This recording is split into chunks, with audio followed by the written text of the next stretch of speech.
yahay qorshaha ka dambeeya ee Villa Soomaaliya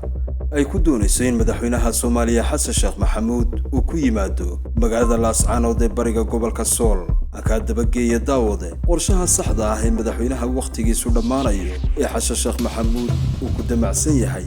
tagista magaalada Laascaanood kadib aqoonsigii Soomaaliland ay ka heshay mid ka mid ah quwadaha dunida waa Israa'iil. ujeedada safarka madaxweynaha Soomaaliya Xasan Sheekh Maxamuud ayaa la filayaa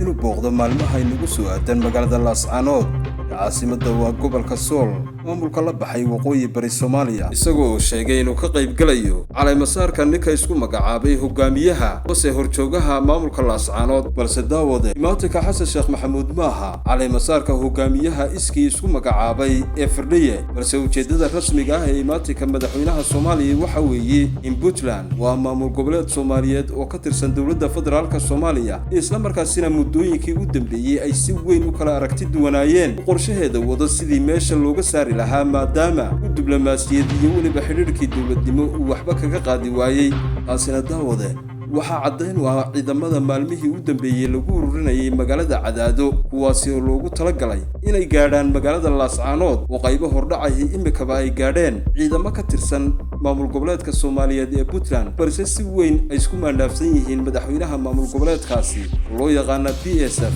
isla markaasina uu horjoogo u yahay ninka ay walaalaha yihiin taliyaha ciidanka booliska Soomaaliya Asad Diyaano iyo waliba generaalka sida weyn ay u kala aragtida duwan yihiin madaxweynaha Puntland ee General Jimcaale waxaanu qorshuhu yahay marka imaatinka safarka u sawirka ku galaya Xasan Sheekh Maxamuud u dhamaado in ciidamadaasi oo tiradooda lagu qiyaaso in ka badan 1,000 askari ay hujuumaan maamul goboleedka Soomaaliyeed ee Puntland isla markaasina ay guluf culaadeed iyo khalkhal ammaan ay ka dhex abuuraan magaalooyinka Garowe iyo Boosaaso taasi oo Xasan Sheekh Maxamuud uu ugu talagalay dhaqaale ka badan 6 milyan oo uu gelinaya khalkhalinta maamul goboleedka Soomaaliyeed ee Puntland gaar ahaan magaalooyinka Boosaaso iyo waliba caasimadooda Garowe inkastoo waqti xaadirkan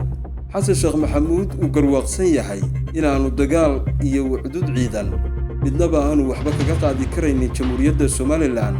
iyadoo quwad ciidan iyo mid military labadaba diyaar u ah balse qorshihiisa guud waxa weeye in maamul goboleedkaasi Soomaaliyeed ee Puntland qorshaheeda wada sidii uu meesha uga saari lahaa amba dadka iyo bulshada walaalaha ee wada deegaanadaasi uu khalkhal ammaan iyo waliba culaado u dhaxdhigi lahaa waxa soo dhagara waxa uu madaxweynaha Soomaaliya Xasan Sheekh Maxamuud uu maraya caradii uu ka qaaday aqoonsigii Jamhuuriyadda Soomaaliland ay ka heshay wadanka Israa'iil isagoo nafi siyaasadeed ka dhiganaya safar beenaadkan uu ku imanaya magaalada Laascaanood oo xarun u ah Sool bari Puntland iyo Jubaland ayaa ka mid ah maamul goboleedyada ka tirsan dawladda federaalka Soomaaliya ee iyagu ka aamusay arrinta aqoonsiga Soomaaliland isla markaasina dawladda Soomaaliya ku eedeeyay inay iyadu tahay dadka kala dilaya bulshada walaalaha aan waqtigana diyaar u ahayn midnimo Soomaaliyeed iyagoo bareedahooda cadeeyay madaxda base hogaamiyaasha maamula labada maamul goboleed Saciid Cabdullaahi Dani iyo waliba Axmed Maxamed Islaan Axmed Madoobe waxaana muhiim ah in dawladda Jamhuuriyadda Soomaaliland